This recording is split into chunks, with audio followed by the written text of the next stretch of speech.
que estamos contentos con la presencia de cada uno de ustedes. Hay una hermana por primera vez. ¿Su nombre? ¿Su nombre? Dori. Yori. Bueno, bienvenida, que Dios la bendiga en este día. No somos, sí, hermano. Yo hoy es la primera vez que vengo acá,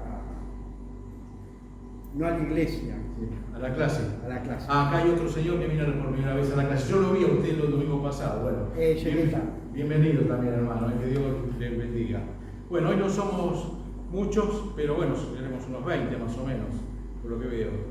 Así que por el tema de la pandemia se están restringiendo un poco las actividades.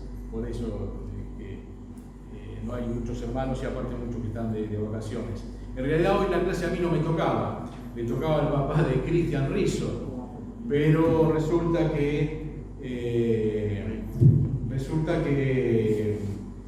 se enfermó de COVID y bueno, me pidieron a mí si la podía tener, así que ahí estamos, haciendo la suplencia del hermano Rizzo.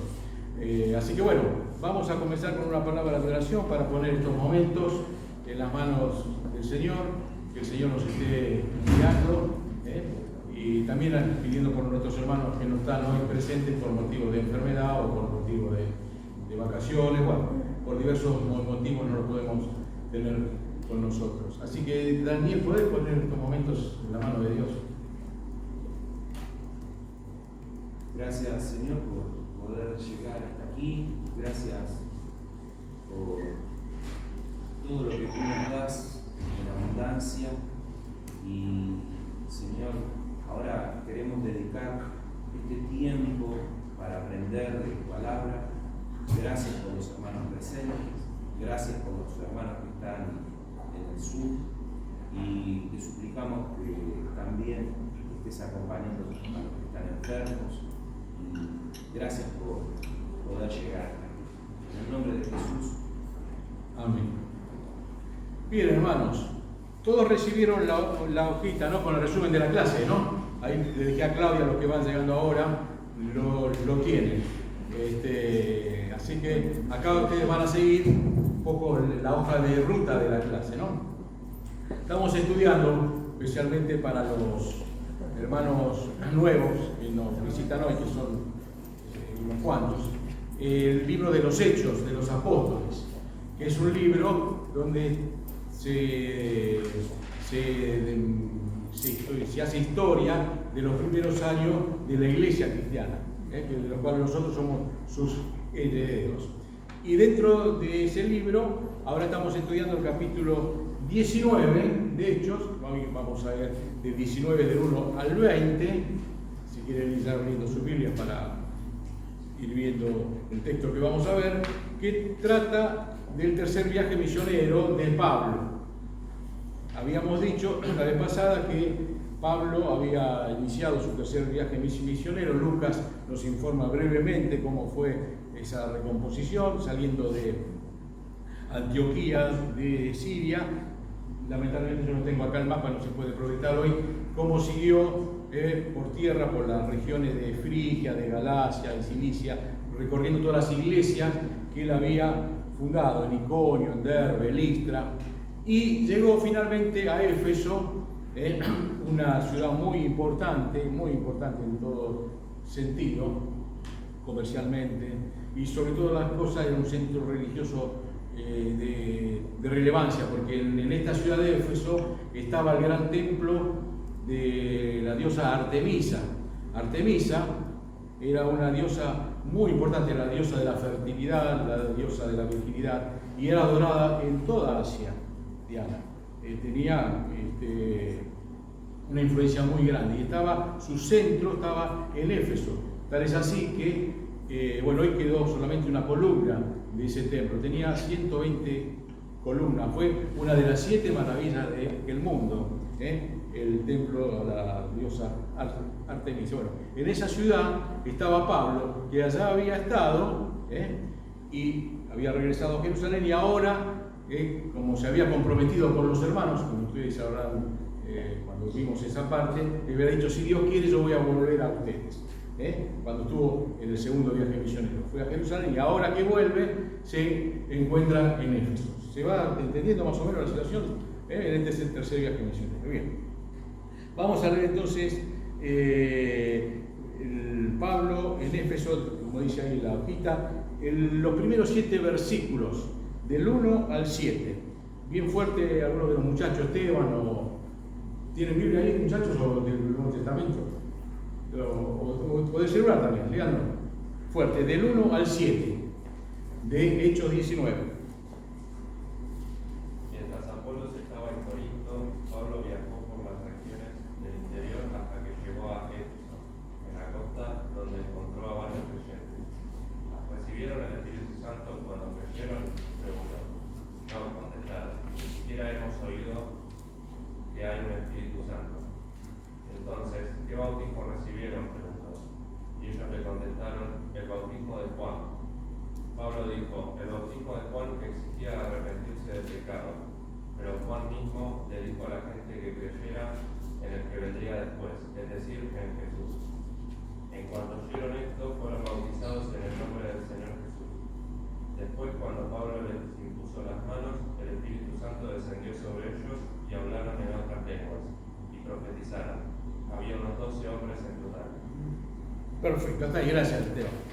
Entonces, hermanos, está claro, mientras Apolo, ¿se acuerdan que este personaje Apolos, el que fue mencionado el domingo pasado, Apolo fue un personaje muy importante, muy influyente, inclusive Lucas se encarga de decir que era de Alejandría, un centro cultural de primera línea en esa época de la historia. Alejandría fue fundamental, inclusive en cuanto a la comprensión teológica posterior.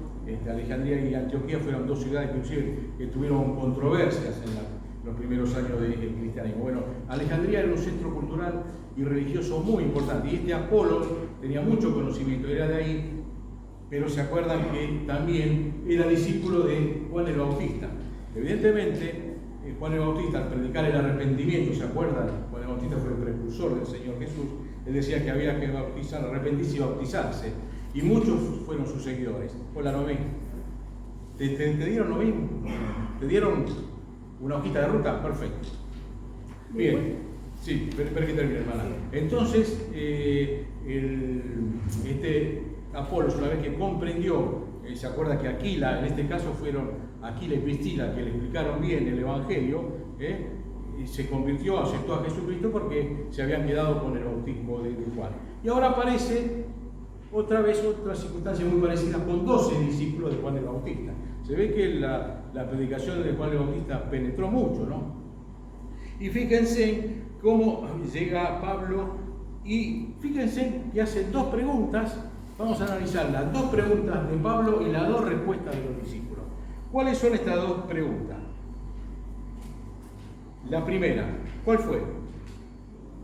Si habían recibido el Claro, la primera pregunta de Pablo. Santo. Pablo, él fue formado en una escuela de Hillel, es decir, había 2 escuelas importantes rabínicas en la antigüedad, y él fue discípulo de Gamaliel, y Gamaliel era nieto de un tal Hillel, y en la escuela rabínica de Hillel se ponía contra otra que se llamaba de Shammai, que era mucho más conservadora, donde había un pensamiento más abierto y donde se discutían más las cosas, y se usaba mucho el principio que usaba Sócrates de preguntas y respuestas para llegar a la verdad. Y acá Pablo lo utiliza, porque fíjense que le hacen 2 preguntas, ve la respuesta de estos discípulos y en consecuencia explica mejor la situación del verdadero evangelio. La primera pregunta: ¿recibieron ustedes el Espíritu Santo cuando creyeron? Cuidado con esta pregunta, porque en una versión muy antigua de Reina Valera está mal traducido y puede llevar a confusión, porque dice esa Reina Valera de 1909, dice: ¿habéis recibido el Espíritu Santo después que creísteis? Cuidado, porque puede traer a confusión. ¿Por qué? Porque muchos grupos carismáticos y pentecostales, claro, hermanos, piensan que el proceso de recibir el Espíritu Santo es en una segunda etapa. Y en la Biblia está claro, el Nuevo Testamento está claro, que la conversión, el arrepentimiento, la fe en Jesús, el recibir el Espíritu Santo y el bautismo se hace solo en una misma etapa, y no esperar el arrepentimiento, la fe, y después en otra etapa el recibir el Espíritu Santo, bautizarse con el Espíritu Santo. El Nuevo Testamento es claro en eso, el Nuevo Testamento es claro. Estos casos aislados que hemos visto, ¿se acuerdan de dónde apareció? A ver quién es memorioso. ¿En dónde tuvieron que ir los discípulos Pedro y Juan a imponer las manos para que recibieran el Espíritu Santo? ¿Cuál es la En pregunta? Samaria. En Samaria no habían recibido, se habían bautizado y no habían recibido el Espíritu Santo. Tuvo que ir Pedro y Juan, les impuso la mano y lo recibieron el Espíritu Santo. Pero son hechos particulares de la historia, que no podemos sacar conclusiones, como en este caso, 12 discípulos que inclusive no eran creyentes porque creían en Juan el Bautista, sacar conclusiones y hacer de todo eso un dogma. Donde lo que tenemos bien claro es lo que nos dice la Biblia. Lo que nos dice la Biblia. Fíjense entonces que una de las preguntas es: ¿recibieron ustedes el Espíritu Santo cuando creyeron? Le dice Pablo. Y la otra pregunta, ¿cuál es? Entonces, ¿qué bautismo recibieron? ¿En nombre de quién? Claro, entonces con estas dos preguntas, acá el apóstol está clarificando todo. Porque la primera pregunta vincula al Espíritu con la fe y la segunda con el bautismo. Entonces no se puede separar las dos, no se puede separar el símbolo del agua de lo que el agua significa, de recibir el Espíritu Santo. O sea que las dos preguntas suponían haber creído y haber sido bautizados, y no recibir el Espíritu Santo constituía una anomalía que no podía ser. ¿Se entiende? Porque las dos cosas van juntas. Eso es lo que el apóstol Pablo le quiere hacer ver con las dos preguntas que les hace. Que ellos estaban en una anomalía porque no habían recibido el Espíritu Santo cuando ellos habían creído y se bautizaron. Pero vamos a la respuesta. ¿Cuáles fueron las respuestas de estos discípulos? A ver. Dos respuestas. A ver, hermana. La primera respuesta: ni siquiera hemos oído hablar del Espíritu Santo, dijeron estos discípulos de Juan. Que en realidad no quiere decir que no supieran lo que es el Espíritu Santo. Porque Juan predicó que cuando venga el Mesías, él lo iba a bautizar. Juan bautizaba con agua, pero cuando venga el Señor Jesús, el Mesías lo iba a bautizar con el Espíritu Santo. O sea, que no era que desconocían lo que era el Espíritu Santo. Lo que quiere decir es que no sabían que el Espíritu Santo había llegado ya en el Pentecostés. No desconocían esa parte. Por eso dicen: no hemos oído hablar del Espíritu Santo. Desconocimos si llegó el Espíritu Santo. Esa sería mejor la respuesta, porque no sabemos. Sabían del Espíritu Santo, insisto, porque Juan lo predicaba, pero no sabían que ya había venido en el Pentecostés el Espíritu Santo. Y esa es la primera respuesta que les da, lo cual Pablo se lo aclaró, ¿no? Y la segunda respuesta es en quién se habían bautizado, y dijeron el bautismo de Juan, lo cual es otro error, porque nosotros nos bautizamos en el nombre del Señor Jesucristo. Hasta ahí estaban inclusive en el error doctrinal y dogmático. O sea que estos discípulos estaban viviendo en el Antiguo Testamento.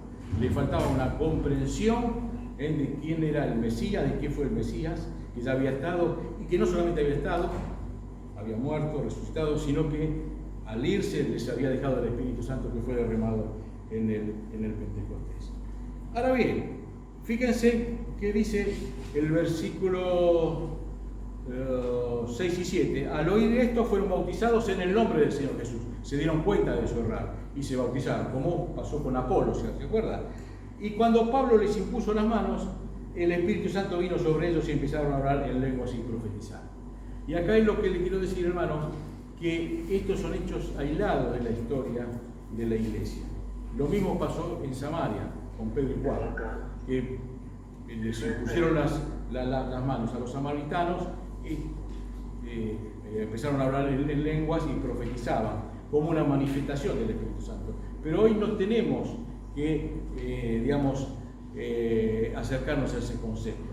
¿Por qué? Porque hoy tenemos el Nuevo Testamento, y el Nuevo Testamento es claro que Si yo les pregunto a ustedes, ¿cómo saben que tienen el Espíritu Santo? ¿Cómo saben? ¿Tienen esta manifestación ustedes? ¿Hablan en lengua? ¿Uno profetiza? Sin embargo, decimos que tenemos. ¿Cómo sabemos? A ver, yo hago esta pregunta. ¿Cómo sé yo que tengo el Espíritu Santo? ¿Qué me atestigua a mí? Decir, hermano, yo les aseguro que tengo el Espíritu Santo. ¿En qué me baso yo? A ver, me gustaría escuchar la respuesta. A ver, yo considero que el Espíritu Santo me da testimonio de que lo tengo. Esa es una. Aparte que es por fe. Si yo me arrepiento de mis pecados, creí en Jesús y cumplo todo eso, la palabra del Señor me dice que el Espíritu Santo, ahí está, ahí por la palabra del Señor. Exacto, ahí está. Por la palabra por el Nuevo Testamento, que ellos no lo tenían en ese época. Hay muchísimos versículos que hablan de que. Es decir, a ver, en la historia esta que estamos viendo en Hechos, hay 4 acontecimientos de derramamiento del Espíritu Santo, y los 4 fueron distintos, y los 4 fueron procesos distintos inclusive. El primero, ¿se acuerdan del Pentecostés? Pentecostés fue general para los judíos. Un hecho, derramamiento donde se manifestó los dones carismáticos, hablaban en lengua, no se acuerdan de eso, profetizaban. Perfecto, pero fue para los judíos.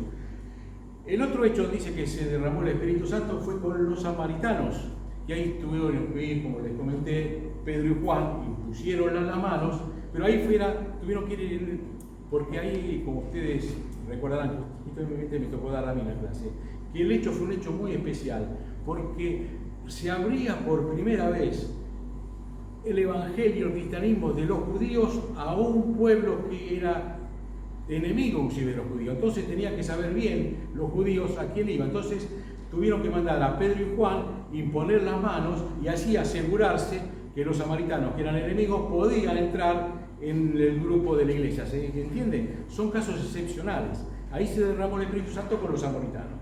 ¿Qué otro derramamiento del Espíritu Santo vieron? Especial. Hermano, ¿Qué tal hechos? Aparte, es lo que alegaba Pedro, que él había sido testigo del derramamiento del Espíritu Santo a los gentiles cuando se reúnen en el concilio de Jerusalén y decían los judíos, no, que esto que no. ¿Con qué personas se derramó? ¿Cómo se llamaba? Cornelio. Con Cornelio, el Espíritu Santo se derrama, pero ahí se va para los gentiles, ¿se acuerdan? Sí. Y fue todo un proceso. Primero los judíos, después los samaritanos, inclusive como lo dijo la palabra, me seréis testigos, ¿se acuerdan? Judea. Bueno, acá también el Espíritu Santo se derramó, primero los judíos, después los samaritanos, los gentiles, pero se derramó de formas muy distintas que no podemos hacer de eso una norma. Por ejemplo, acá, en este caso, fíjense que fue, primero tuvieron la fe, se tuvieron que rebautizar, se impusieron las manos, Pablo tuvo que imponerle las manos y ahí recibieron el Espíritu Santo. Y es muy distinto que pasó, por ejemplo, con los samaritanos o con lo que le pasó a Cornelio, o lo que le pasó a los judíos. Por eso le digo que esos son temas puntuales que no podemos hacer un dogma. ¿Por qué? Porque nosotros como creyentes sabemos que recibimos el Espíritu Santo cuando creemos. Y eso, como bien dijo la hermana, ¿qué pruebas tenemos? No hace falta tener un don carismático si tengo el Espíritu Santo, sino lo atestigo a la palabra de Dios, lo atestigo al Nuevo Testamento, que tenemos el Espíritu Santo, como bien dijo la hermana. Y yo tengo un montón de versículos, bueno, no vamos a ver, que habitan el creyente, que somos sellados, recibimos el arra del Espíritu, la unción del Espíritu, somos bautizados por el Espíritu Santo. O sea, en el cuerpo de Cristo hay muchísimos pasajes del Nuevo Testamento que atestiguan que el creyente tiene el Espíritu Santo. Y cuando lo tiene, cuando cree, cuando acepta al Señor Jesucristo, se convierte. Por eso, recibir el Espíritu Santo en 2 etapas, basándonos en estos hechos, no es una buena interpretación de la Biblia. No es una buena interpretación de la Biblia, nos tenemos que basar en lo que dice en las cartas apostólicas, lo que dice el Nuevo Testamento, que es la base estructural. ¿Se entiende hasta ahí más o menos? Sí. Si alguno tiene una pregunta o tiene alguna... sigamos. Bueno, hasta ahí lo que dijo el apóstol con respecto a estos hermanos. Sigamos avanzando. Se va, como dice ahí en el apuntecito que le di, Pablo deja la sinagoga y se traslada a un salón de conferencia. Rápidamente, el 8 y el 10, Esteban Fuerte. El 8 y el 10. Te tengo como lector, así que después te leo. Durante 3 meses Pablo estuvo yendo a la sinagoga y allí predicaba sin ningún temor y trataba de convencer a sus oyentes acerca del reino de Dios. Pero algunos de ellos no creyeron y delante de toda la gente hablaron mal del camino. Entonces Pablo juntó a algunos discípulos y se apartó de ellos, pero todos los días debatía en la escuela de Tirano. Eso se prolongó durante 2 años, así que muchos de los judíos y griegos que vivían en la provincia de Asia llegaron a oír la palabra del Señor. Perfecto. Bien. Acá, hermanos, pasó lo mismo, ¿se acuerdan? En Corinto, cuando vimos la vez pasada, que en la sinagoga los judíos se le empezaron a oponer y él se fue a los gentiles. Claro. Cosa que yo les había dicho en su momento, que le habrá traído un trauma a Pablo, ¿no? Porque tuvo que dejarle a los judíos y ahora a los gentiles, que el Señor tuvo que reafirmarlo con varios aspectos, inclusive con una visión. Tuvo que decirle: Pablo, quédate acá, porque acá hay mucho pueblo. Evidentemente estaría medio confundido Pablo porque hizo un audaz cambio. Y acá pasó algo similar. Dice que de la sinagoga tuvo 3 meses. Después vamos a ver que él discutía, persuadía, lo que yo le decía del método que él usaba, ¿no? Para convencerlo, pero dice que algunos se obstinaban a creer y ante la congregación hablaban mal del camino. Este camino, ¿quiénes eran los del camino? Los primeros cristianos, antes de llamarse cristianos, en Antioquía se llamaban los del camino, pero camino con mayúscula, con C mayúscula, porque era el camino de los caminos. Los primeros cristianos, antes de llamarse cristianos, en Antioquía, se llamaban los del camino con C mayúscula. ¿Por qué? Porque seguían a Jesucristo, querían imitar a Jesucristo, por eso se llamaban los del camino, con mayúscula. Después ese término se dejó de usar, pero eran los primeros discípulos, se llamaban así los del camino. Entonces se fue, ¿y a dónde fue? Alquiló una escuela de un tal Tirano. Este Tirano, por la información bibliográfica que te tiene, aparentemente era un profesor de filosofía, por ahí, en esa época de retórica, y en esa época se daban clases, como hacía calor, la clase de, según dice la historia, ¿no? De 8 a 11. Y de 11 hasta que bajaba el sol, hasta las 4 o 5 de la tarde, quedaba vacío el local, lo cual, evidentemente, el apóstol lo usó, lo habrá alquilado para predicar el Evangelio. Fíjese que estuvo ahí por espacio de ¿cuánto tiempo, dice? 3 meses. 2 años. 2 años estuvo en eso. Y que con eso, dice que todos los días. Ustedes hicieron la cuenta, uno dice a veces, ¿no? ¿Cuántas horas dedicó a la predicación? Más que acá la predicación, quizá al diálogo, a la confrontación, a la diatriba, a tratar de convencer. Durante 2 años, todas las tardes, el apóstol, y claro, tuvo su fruto, porque que dice, de modo que toda Asia,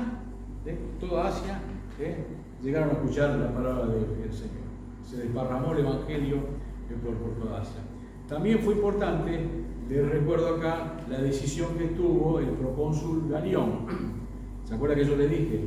Galión le había permitido, lo había considerado, cuando los judíos se levantaron en Corinto, habían dicho que era una religión que no tenía que ser considerada una secta de los judíos, ¿se acuerdan? Y Galión dijo: no, es una religión lícita dentro del judaísmo, lo cual le permitió, le dio libertad para predicar el Evangelio, lo cual acá estamos viendo los frutos. Después vinieron otros emperadores a partir de Nerón que los persiguieron, pero en estos años de estamos hablando de años 55, ahora 54, ¿no? Sirvió para que se desparramara el Evangelio, para que echara raíces. Por eso digo, como dije la vez pasada, muy importante la decisión del procónsul Galión. Bien, sigamos adelante. Del 11 al 20, ahí en el papelito yo les puse encontronazos con el poder satánico, del 11 al 20. A ver. ¿Qué pasó del 11 al 20? A ver, fuerte. 19 del 11 al 20. Sí, Esteban. Dios, por medio de Pablo, hacía milagros tan extraordinarios que muchos le llevaban los paños o delantales de los enfermos y las enfermedades desaparecían y la gente quedaba libre de espíritus malignos.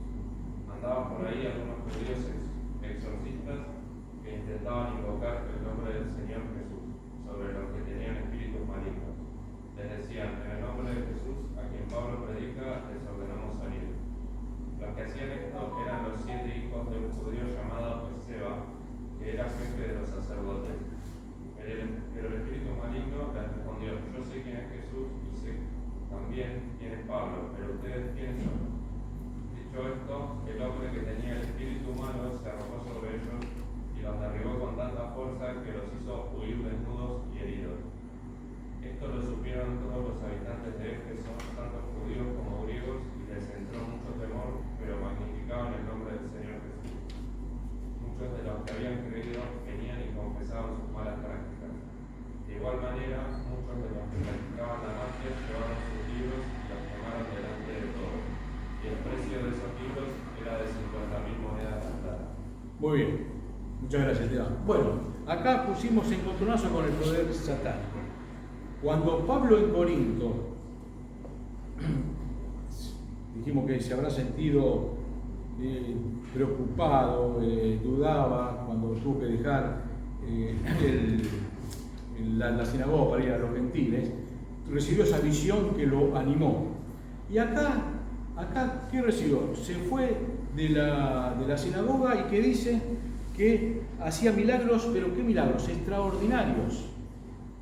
Porque muchos piensan que es una leyenda, porque se sacaba alguna ropa, alguna túnica de Pablo, se la daba a un enfermo y se curaba. Algunos dicen que es una leyenda. No, pero cuando habla de milagros, pero habla de milagros extraordinarios. Otras versiones, fíjense que dice no comunes, otra versión. Dice milagros singulares, notables.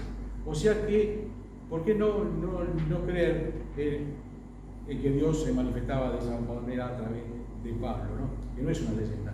A su vez, Pablo, en 2 o 3 oportunidades, hablando a los corintios, los romanos, no sé si o en otra carta, él dice que él defendía su apostolado diciendo que yo me presenté ante ustedes y tengo las credenciales de los milagros que se hicieron a través de él.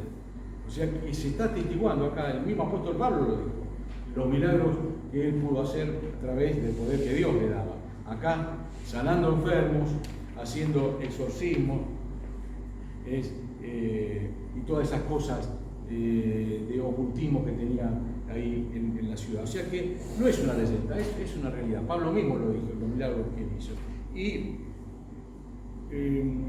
fíjense que tal es así, tal es el impacto que tuvo, que algunos judíos que hacían exorcismo quisieron hacer lo mismo con simples palabras y les salió todo al revés, porque ¿qué le pasó? En el nombre de Jesús que predica Pablo, querían sacar y los demonios se le abalanzaron y los corrieron, y eso fue muy notorio, tal es así que los que habían crecido y todavía no se habían deshecho de todo ese ocultismo, que crecieron y dejaron todo. Fíjense que quemaron los libros. Una cosa, así como, por ahí es importante, así como habíamos dicho que Corinto era un centro comercial muy importante, Éfeso era un centro, podríamos decir, religioso muy importante. Les dije de la diosa Diana, después vamos a ver. Pero había muchas, lo que había en ese momento se llamaban cartas efesianas. Estas cartas eran cartas como del tarot. Había un ocultismo muy, muy grande en Éfeso. Por eso centro religioso, entre comillas. Había magia, había mucha hechicería, muchos amuletos. Bueno, de hecho, cuando Pablo, después vamos a ver, le destruyó el negocio de los templitos de Diana, que lo persiguieron después sigue ahora en el capítulo 19. O sea, amuletos, talismanes, todo lo que hace el ocultismo. Y estaba viendo en el tiempo de hoy que está avanzando mucho eso. Cuidado con eso porque se va penetrando. Inclusive hasta nosotros mismos tenemos frases que a veces las decimos inconscientemente. Ellos teníamos muchas frases. Toco madera. ¿Lo decimos a veces? No sé, a veces se dice. Nosotros O cruzo estamos cubiertos con la los- sangre de Jesucristo. No, le quiero decir que a veces usamos términos que son términos del ocultismo, son palabras que se usaban y que acá en los Efesios tenían muchas de estas, como para o atraer suerte o para defenderse de algún proceso maligno. Lo usaban como talismán, objetos, estas cartas que yo le digo que eran frases que se repetían para alejar algún espíritu o para atraer suerte, en fin, estaba muy arraigado el ocultismo en los Efesios. Por eso fue importante lo que hizo Pablo en este aspecto, y fue importante lo que hicieron acá los hermanos que se convirtieron y quemaron todos esos libros, esas cartas, esos amuletos, esos talismanes, porque se dieron cuenta que no servía para nada. Cuidado que hoy en día está avanzando mucho el ocultismo. Se lo digo porque uno lee el diario y la gente quiere creer por creer y a veces se aferra al tarot, a las cartas, a toda la clarividencia, a todo lo que es el ocultismo, ¿no? Que estaba muy arraigado en los Efesios. Ahora bien, en estos minutos me gustaría reflexionar un poco. Hola Ricardo, no te había visto, no estás haciendo nada. Me gustaría reflexionar un poco en la capacidad del apóstol Pablo para predicar el Evangelio. Él no se encasilló, ahí yo le puse, en una sinagoga donde era el ambiente donde se sentía cómodo, era un rabino, evidentemente, sino que salió de esa comodidad y se fue a los gentiles, a un salón de conferencia o con los atenienses ahí la Acrópolis. Y fíjense cómo él siempre, como dice acá, él argumentaba y persuadía. Tenía una capacidad, por la base de su conocimiento, de llevar el Evangelio los enfrentaba, pero con argumentos sólidos. Qué importante es llevar el Evangelio con argumentos sólidos y con argumentos que no por nosotros, sino a través del Espíritu Santo puede hablar. Las dos cosas juntas vamos, hermano. No podemos separar el accionar del Espíritu Santo, como le dije la vez pasada, con el hecho de tener, de persuadir, de discutir, en el buen sentido de la palabra, ¿no? De analizar, de la preparación que tenemos que tener como creyentes para llevar el Evangelio, de la acción del Espíritu Santo. Las dos cosas van juntas. No podemos dejar al Espíritu Santo, que puede hacer un milagro, pero el Espíritu Santo también se va, abre la mente de la persona que vamos a llevar el Evangelio, pero necesitamos que el Espíritu Santo abra la mente, pero nosotros necesitamos que le llevemos algo a esa mente, que es, esos argumentos, esa persuasión del Evangelio. Y otra cosa que me llamó también la atención es que el apóstol estuvo ahí, fíjense, 2 años, la persistencia, tuvo paciencia para predicar, la verdad que es muy notable. Obviamente estamos hablando de un apóstol, ¿no? Pero qué llamativo ese, y no quiso esperar resultados inmediatos. Sí los tuvo, porque dice que en toda Asia se conoció el Evangelio. Hermano, Ahora, hay un sí. versículo en la Biblia que dice que al abrir mi boca me sea dada palabra para dar a conocer Claro. con denuedo Claro. los misterios del Evangelio. Claro. Está en la palabra del Señor. Exactamente. Sí, es así, por eso tenemos que estar preparados. Bueno, después vamos a seguir con Efesios, pero yo quisiera, en la aplicación esta del apóstol Pablo, llegar a hacer un análisis de nosotros, porque esto es historia. De la historia podemos sacar enseñanzas, desde luego, dogmas también, ¿no? Pero para el día de hoy, yo estaba analizando ayer porque me estuve preparando la clase, ¿cómo podemos llevar hoy? Yo pensaba acá en estas circunstancias de pandemia, porque el templo, bueno, ya no se puede reunir la gente, porque tema del virus. No podemos ir a un salón de conferencias. ¿Cómo podemos llevar el Evangelio? Y yo noté, no sé si a ustedes les habrá pasado, hay mucha furia en la gente, hay mucha irritabilidad, hay mucho egoísmo, hay mucho centrarse en uno mismo, no hay empatía con el otro. ¿Ustedes lo notaron eso? Sí. Se nota eso, ¿no? Se nota. Y cuando uno, digamos, como creyentes, nosotros que sea podemos traer ese bálsamo de no entrar. La verdad que se puede llegar a justificar, y se justifica a veces irritación. Fíjense, le cortan la luz, estamos con la pandemia, se cortan libertades. En fin, el hombre se siente frustrado, ¿o no? Y la frustración, ¿cómo la canaliza? A través de la irritación, de la bronca, de la furia. Pero bueno, estamos inmersos en eso. ¿Cómo podemos penetrar? Yo pienso que hoy en día, con la dulzura, con la amabilidad, notan una diferencia. Sí. Tal vez frente a todo esa irritabilidad o esa violencia, nuestra reacción también puede ser diferente. ¿Cómo, Daniel? Frente a lo irritable que está la gente, yo lo detecto también en la calle. ¿Qué es lo que todos detectamos? Que hay una irritabilidad, una furia generalizada, ¿no? Y nosotros también participamos y sufrimos eso. Pero la diferencia está en que nosotros podemos llevar paz. A eso iba. Que nos hace la pequeña diferencia, y entonces ahí podemos ser, como yo digo, un pequeño bálsamo frente a esa conflictividad de la sociedad. Y la gente sabe que lo nota.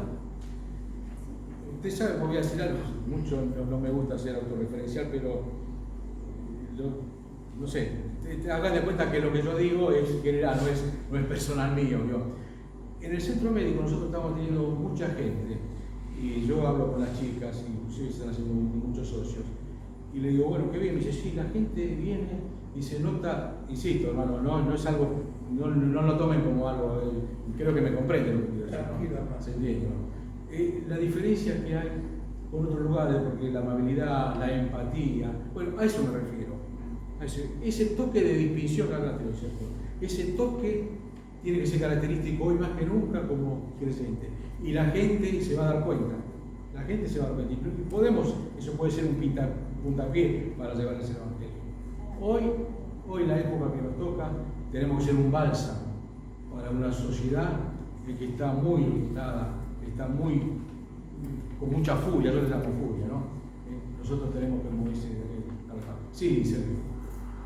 El gran problema, como vos bien lo decías recién, es que nosotros mismos también estamos expuestos a estas circunstancias y también nosotros a veces estamos irritados. El gran problema es que nosotros hagamos de nuestros gestos una mímica y no una realidad. Primero, una mímica. Primero tenemos que encontrar nosotros la paz en el Señor, que trascienda para nosotros las circunstancias, de modo de poder ir en paz y en empatía o en compasión a los otros. Porque si no, enseguida se nos va a ver la hilacha. Claro. Como los que querían echar demonios en nombre de Pablo. Claro. Nosotros podríamos hacer también como una ficción. Exacto. Haciéndonos los buenos, y en cuanto nos demos vuelta nos irritamos y pierde sentido, ¿no? Si no estamos sustentados realmente en la paz de Dios. Exactamente. Sí, es así. Es así. Tenemos que pedir realmente la paz del Señor, como decía también Daniel, para después nosotros transmitir esa paz. Porque si no podemos caer en lo que cae todo el mundo, en esa irritabilidad, ¿no? En una buena intención. En una buena intención, pero no concretar.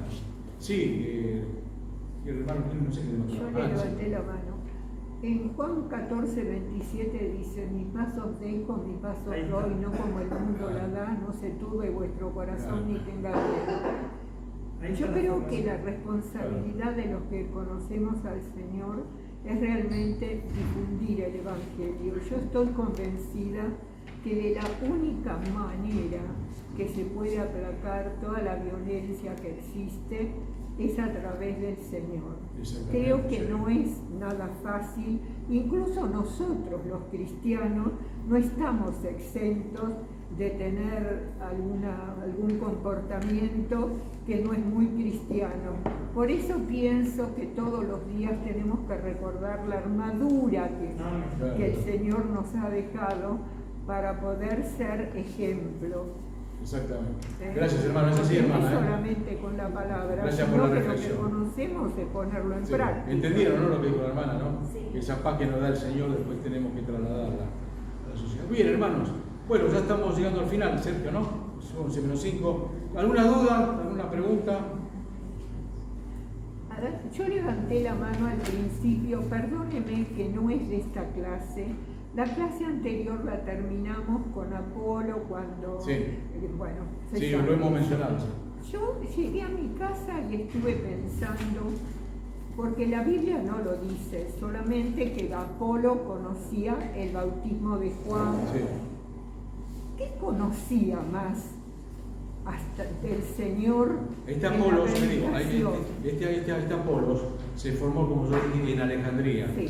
Alejandría era una cuna del conocimiento muy importante. Inclusive había un filósofo judío, Filón, que era muy conocido en la época esa, ¿no? Del primer siglo.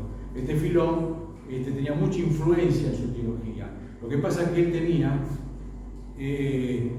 como la tuvo toda Alejandría, una interpretación muy larga, alegórica de las Escrituras. Siempre hubo dos escuelas, como ya les digo, estaba la de Antioquía y la de Alejandría. En Alejandría la interpretación alegórica pesó mucho, pero bueno, pero tenía mucho conocimiento de la palabra. Tal es así que Lutero dice que el libro de los Hebreos lo escribió Apolos, por dar un caso. Era una persona muy preparada. ¿Me entiende? Era una persona que tenía idea, tal es así que cuando se convirtió al Evangelio fue de mucha influencia, porque en Corinto Claro, Pablo pero mismo la lo pregunta- menciona varias veces. La pregunta puntual, ¿qué conocimiento tenía? Porque incluso Juan, en determinado momento, manda a los discípulos a preguntarle a Jesús si era él. Claro. Y Jesús le dijo, Claro, mirá, sí, alrededor, sí. ¿no es cierto? Entonces, Sí, lo que pasa es que Juan fue el último profeta, fue el último profeta del Antiguo Testamento, porque decía hasta que vino Jesús y inició el reino de Dios, ¿no? Bien, pues después podemos seguir, la hermana, con las preguntas. No sé si quedó claro. Discúlpeme, No, lo que no, pasa que después voy a no, con mucho, no, hace bien que los hermanos pregunten.